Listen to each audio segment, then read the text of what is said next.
ataques registrados nessa região do Oriente Médio e agora chega uma informação de uma morte registrada em Abu Dhabi, nos Emirados Árabes.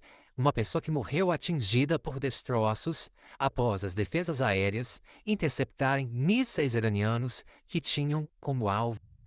Pois é, Carol, a primeira confirmação de uma vítima fatal fora do território iraniano. Com essa pessoa que morreu em Dubai, em Abu Dhabi, perdão, teria sido atingida por destroços de mísseis que foram abatidos pela defesa dos Emirados Árabes Unidos. Neste momento, Carol, além, obviamente, do Irã, que foi atacado por Israel e pelos Estados Unidos, e também do território israelense, que foi alvo de tentativas de ataque dos iranianos, nós temos confirmações de ataques já em outros países da região: Emirados Árabes Unidos, Bahrein, Catar, Jordânia, Kuwait e Iraque. 6 outros países que já teriam ali identificado ataques. Importante também destacar, Carol, que não necessariamente são todos ataques diretos do Irã. O Irã tem muitos aliados que estão enfraquecidos neste momento, vários deles perderam os seus conflitos, as suas guerras contra Israel desde o início da guerra na faixa de Gaza, mas eles ainda têm aliados em muitos desses países. Por exemplo, no Iraque.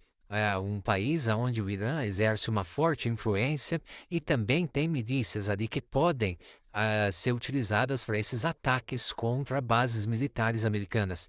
Todos esses países têm bases americanas, são países próximos diplomaticamente dos Estados Unidos e estão sendo alvo dessas retaliações, tanto do regime iraniano como dessas milícias e desses grupos que são aliados do Irã. O Irã havia prometido que iria retaliar contra qualquer tipo de ataque contra o seu território. É exatamente isso que nós estamos vendo. O Irã sofreu muito naquela guerra de 12 dias contra Israel no ano passado.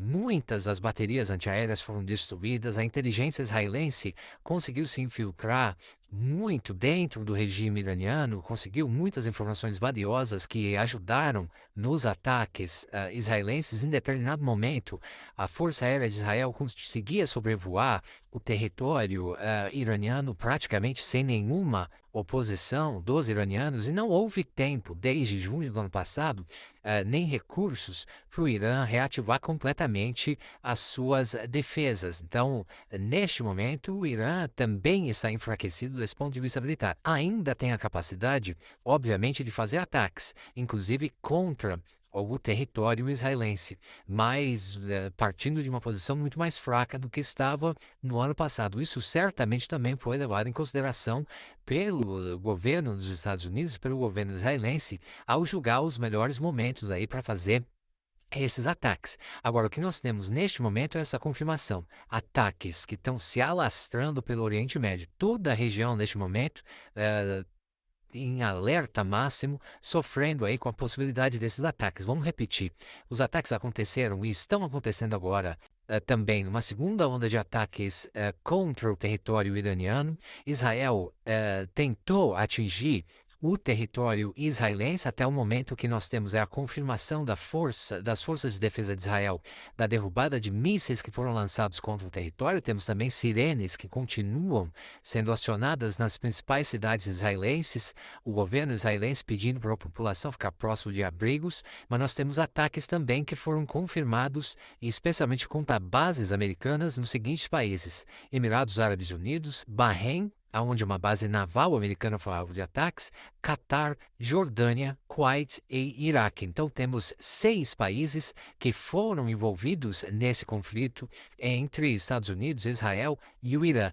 Parte desses ataques certamente vem dessas milícias, desses grupos que continuam sendo aliados do Irã, e muitos deles neste momento enfraquecidos. É o Irã cumprindo aí a promessa de retalhar qualquer tipo de ataque que pudesse acontecer contra o seu território.